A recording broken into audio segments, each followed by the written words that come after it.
Now, speaking of girls I don't know and I don't particularly care for, let's talk about this old heifer over there at The View, Alyssa Farah Griffin, who is a full-fledged Zionist. I don't understand how this old Zionist and, where's your, I found out the other day she's Syrian. So I'm like, girl, you would sell out to the Arabs? Because Zohran Mamdani is also, Muslim and Arab, he's Arab, and you are too, even though you're trying to be white presenting with your shit. But I came to find out she is Syrian. And you out here just spewing your little Zionist talking points, but wearing your little pin from your Israel pin. And it's like, you are a fake ass B.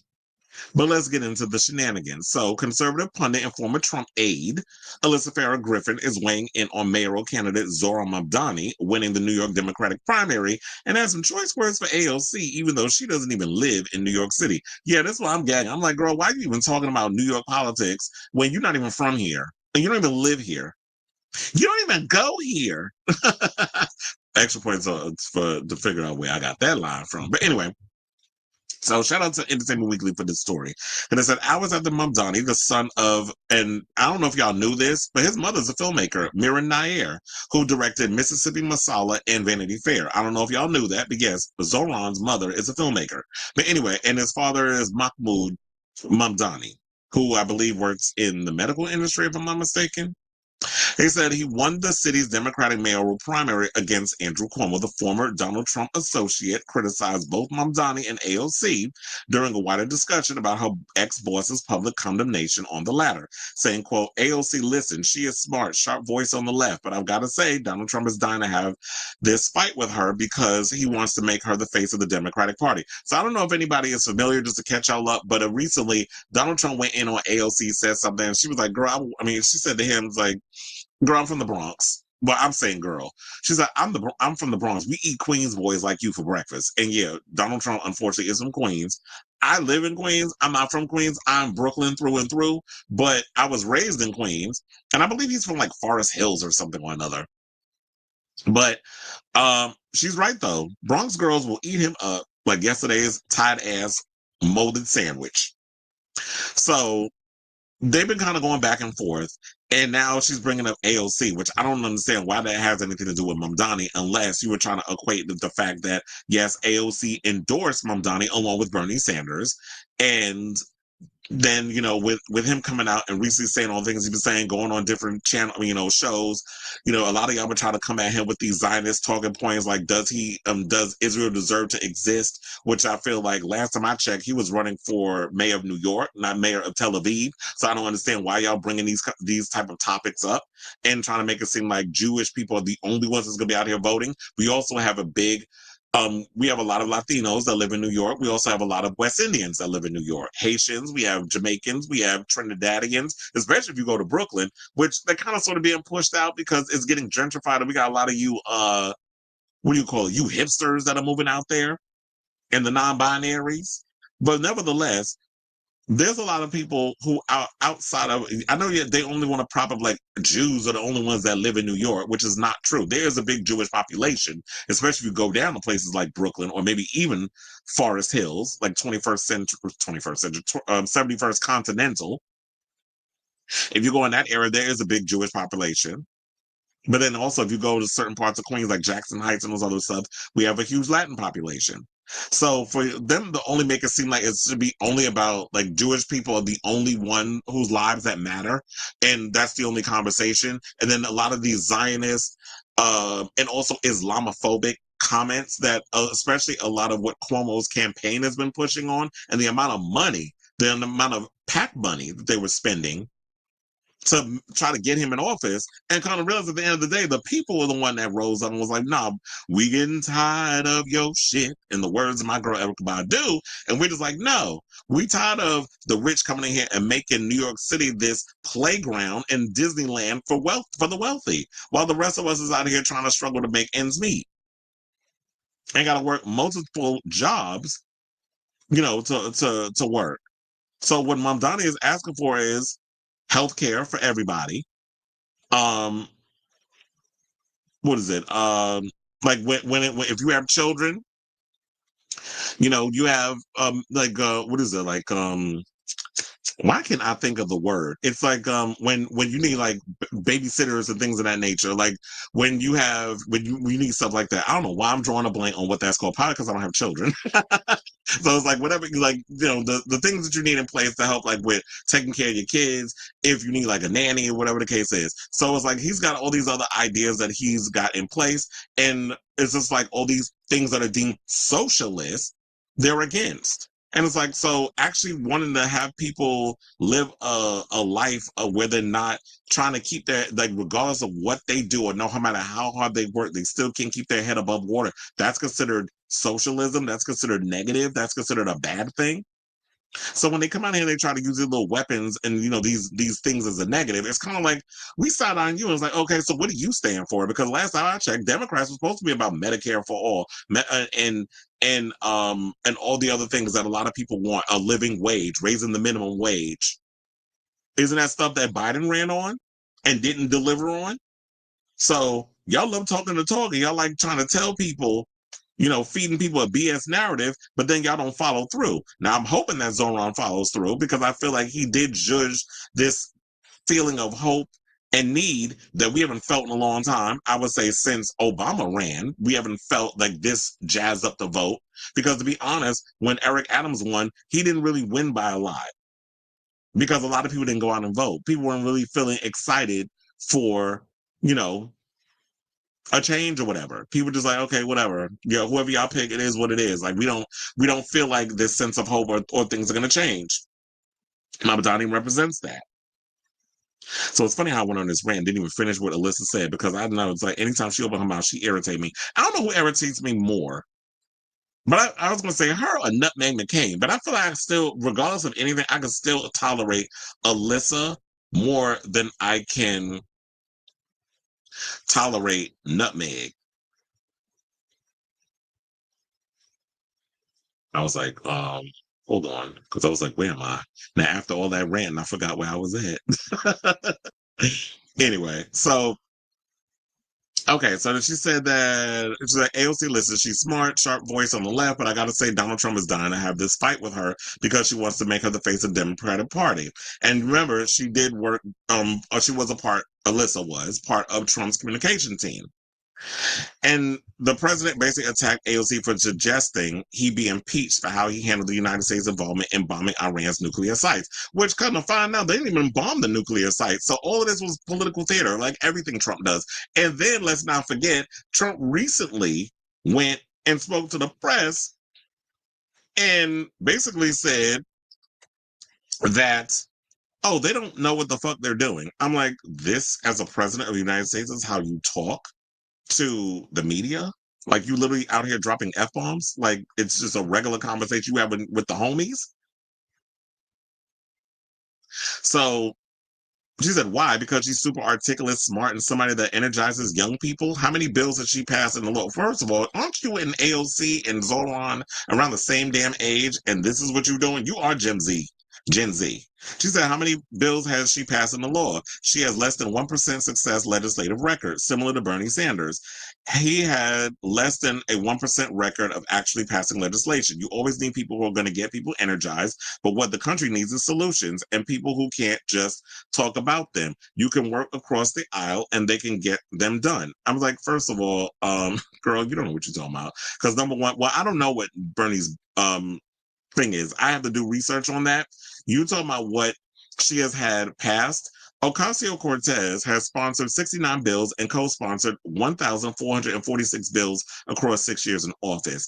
And for you to sit up here and say, because I feel like that's what you're saying with Zohran. Zohran has passed like 3 bills, and I guess this is because this is something that Cuomo has repeated 80 million times during his campaign. That's the only thing he had going for him in regards to trying to, the only rebuttal he had going against Zohran. But Zohran had everything else. The way that people died under COVID, the old people in the old people home, where they should have been getting help, but you wanted them to stay in the old people home with COVID.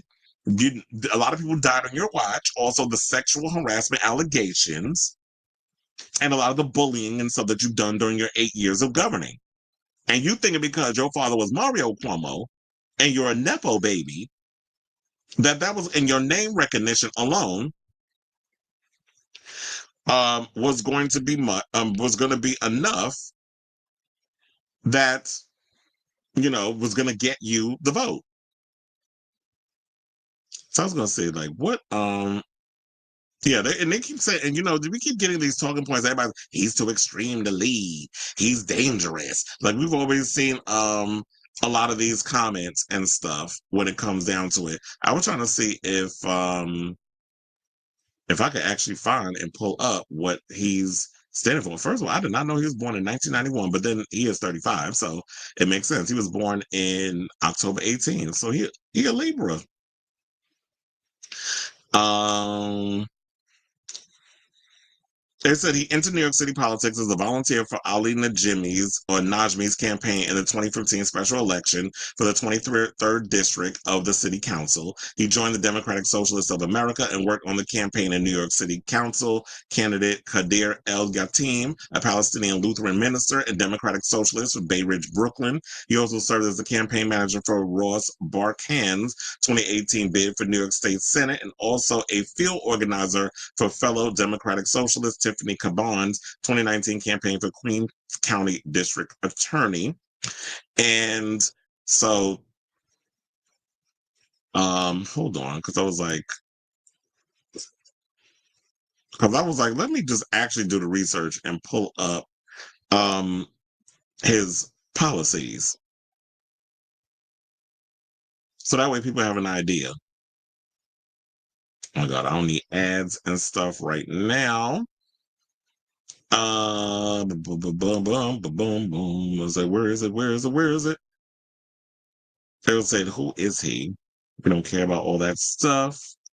I wish I would have had this. Okay, so we should. So yeah, just to get my thoughts and everything, because when I be going on my rants, I just like forget how to articulate a lot of my stuff. So yeah, he's more for like freezing the rent, because we have sky high rent prices. We also want free and faster buses which was a major talking point, because I can't tell you, a lot of times when I get on the bus and the train, I can't tell you how many people get on the bus that do not pay versus that do pay. And there'd be like, every now and again, you'll get a bus driver that goes off and be like, now the bus ain't free. And then there's some that just be like, you know what, I'm not going to fight it. It is what it is. And they just count them as being on the bus. But it's like, yeah, a lot of people cannot afford, especially when you paying bills and you constantly like you're not working enough hours and people's hours getting cut because businesses and people are struggling and all this other stuff, that a lot of people can't afford to even get to work. So they have to hop the train and risk getting a ticket or getting on a bus and not paying because they got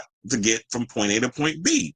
So he wants free and faster buses. And I think a lot of times we do need that, because there'd be times where if I work in a transportation zone or whatever, where I have to take a train to a bus, sometimes the buses be taking too damn long. There be times where there's rush hour where certain buses will come every 5 minutes, but then there's some that you got to wait 15 to 20 minutes, sometimes a half an hour, or even like if it's after midnight, the buses come real slow. So sometimes you may have to wait 30 minutes, sometimes 40 minutes, and then if you like 2, 3 o'clock in the morning, you got to wait every hour on the hour. Or sometimes, Jersey, I think is worse, because after midnight, you got to be waiting a long time for a thing. So yeah, he also wants safety in the streets and subways. We want to create a Department of Community Safety, a proposal that includes increased investment in mental health programs and crisis response, expanding evidence-based gun violence prevention programs, and increasing funding to hate violence prevention programs by 800%. So, and then also, he wants city-owned grocery stores, because we have too many corporations coming in with their stuff that are pushing out city-owned grocery stores or mom and pop shops, which I say that people should shop at those places more than they shop at like a Target or things of that nature, because Target now has groceries and stuff there. People can go food shopping in there. So why can't you go to shop at a mom and pop store versus a Whole Foods or a Target? So, groceries is expensive, rent is expensive. So it's sometimes, and then when you have kids, and that's what it was free childcare. I don't know why I couldn't think of the word. So it's like free childcare for every New Yorker aged 6 weeks to 5 years. He also wants to seek to implement and distribution of baby baskets to parents or newborns, which would include items like diapers, baby wipes, nursing pads, postpartum pads, swaddles, books, and local resource guides. So he wants to actually help mothers who are struggling, automatically get a basket that includes diapers, baby wipes, nursing pads, postpartum pads, swaddles, books, and local resource guides. So if you need help or assistance and you can't afford certain things for your kid, that there are resources in New York that they can abide by that would help them get the help that they need and the assistance that they need. He also wants to raise New York City's minimum wage to $30 by 2030 and regulate delivery apps like DoorDash, Grubhub, and Uber Eats to strengthen licensure requirements and expand resources to assist app workers. So, because I don't know if y'all heard, but DoorDash endorsed Cuomo. So that's probably why he probably saying that. And that's why they endorsed Cuomo, because, he wants to regulate delivery apps and that sort of thing. And I do agree. First of all, $30 is a living wage. $20 an hour, for me, when I'm working I make about, $22 an hour working at the Garden City Field, that sort of thing. So I make beyond minimum wage because the minimum wage in New York is $15. So $30 an hour, I think, is a living wage, or $30 to $32 an hour, especially with the amount of money that is that we have to pay with bills and things. $30 sounds reasonable, and they're looking at this as a negative, and it's like, why is it a negative? Why can't you pay people a living wage? If you CEOs can afford to give yourselves $200 million a year kickback or whatever the case is, like bonuses, your crazy bonuses and stuff, then you can afford to pay your employees a living wage, especially if money is coming in. Don't y'all want money for your companies to come in, and then you want to share the wealth? But a lot of y'all are greedy. He also, they were talking about with education, K to 12, includes ensuring equal distribution of money and resources to city schools, creating car-free school streets, expanding the Bronx, because we don't need these stupid-ass city bikes, expanding the Bronx pilot Every Child and Family is Known program to address homelessness in the school system, and on a collegiate level, investing in the CUNY system, because y'all be thinking going to a damn university is way more important than going to like a CUNY and that sort of thing. And I do feel that, and then I want to know, because another thing, the free lunch situation, because I just heard in Texas, they're not even allowing, they just denied giving kids free school lunch or something or another in that nature. So I think that is something that definitely I want to know about that whole situation with schools. He also champions the Green Schools for a Healthier New York City initiative that seeks to renovate 500 public schools with renewable energy infrastructure and HVAC upgrades, make asphalt schoolyards into green spaces, and build hubs in 50 schools for community emergency situations. And so it all goes. And he also said that he has no problems of going up against Donald Trump, because we saw that video of him out in the street going up against some politicians for a lot of the corruption and stuff they're doing. So if you can go up against them, you think he's scared of that orange fat bastard? I'm not scared of him. He still be out here trying to act like, everybody's supposed to be scared of him. People are laughing at you. So yeah, so after she said all of that, it's like, bitch, well, what are you doing? And then she went on, so I had to point out all of Zohran's policies that you want to sit up here and make those comments. And I don't understand why she's going in on AOC when the conversation is about Zohran. So they said her quotes came moments after the other co-host spoke about Mamdani, described by the Associated Press as a democratic socialist, which they always try to use that as a negative. Though Griffin said she wanted to shift the focus back to more national matter because she and most of the show's viewers don't live in New York City. But here's the thing. The show is based in New York. Y'all do a show over there in Hudson Yard.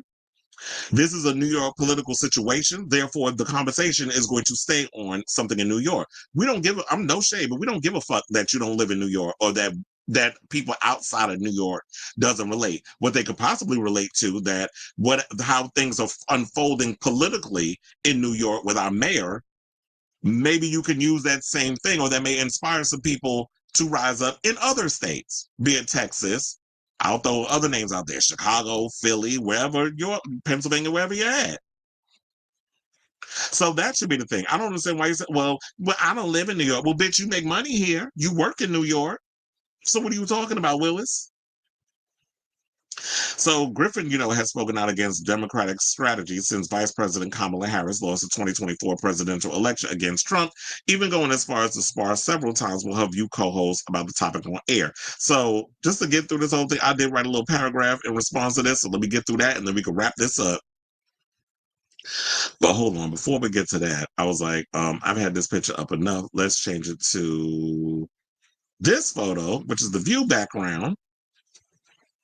So I put, because I was like, let me just get this out so I don't go on another rant. I said, first of all, no one cares what this self-hating Syrian who used to work for Donald Trump during his first term thinks about the progressive politician with socialist views. Speaking of Donald Trump, since you want to say New Yorkers need a politician with experience to be the mayor of New York, did Donald Trump have any political experience when he became president and you went to work on his first term? People voted for Trump because they believed he would be the antithesis to the political status quo. I mean, it turned out to be a lie, both terms. But when you get to the root of these issues, people are tired of Zionist talking points and rich oligarchs with their greed. People voted for Zohran because while he hasn't been in politics for a long time, which Obama wasn't either when he became president, people are sick and tired of corporate centrist politicians like Cuomo and Eric Adams sucking on the teat of Wall Street, corporate billionaires, and corrupt landlords instead of working for the people who actually voted them in office. This is the same donkey who sat at the Hot Topics table a week ago spewing Zionist talking points and using homosexual people being thrown off buildings to justify America interfering in a war with Iran that Netanyahu baited our idiot-in-chief in getting us involved in. We don't want a non-New Yorker speaking on a progressive who actually wants to bring change and go against the establishment, but will back someone whose entire Nepo baby career in politics has been sucking on the teeth of his billionaire donors and appeasing the status quo. This is why I was shocked, but not surprised, that women and black people voted for Cuomo, then Mamdani. They voted for a name and familiarity, then an actual policy change. This is why I will continue to believe in the youth because, they say they are our future, because thanks to social media, they are the ones who are getting more involved in politics and want to see real change. They're also getting their information from real independent media and not being brainwashed by the propaganda spewed daily by legacy media conglomerates such as Faux News, MSNBC, CNN, The View, News Nation, to name a few. At the end of the day, Alyssa is rich and privileged, and with her working for a corporation like ABC, she cares more about bending the knee to the status quo than actually giving a good goddamn about us regular folk who are out here trying to get our shit together and trying to keep our heads above water. So, Alyssa, you can put that where? Back there. And I say all this to say, what do you guys think of this story? I know this was a long one, but it's like when it comes to politics and those other stuff, we had to break it on down. And I had to go and look up that whole Zohran thing to so that way I can make it clear of all the things that he was for that made me interested in wanting to, vote for him as mayor of New York. So I definitely want to hear from y'all. Definitely let me know what your thoughts on this situation and what this old donkey at ABC's The View had to say in the comments down below.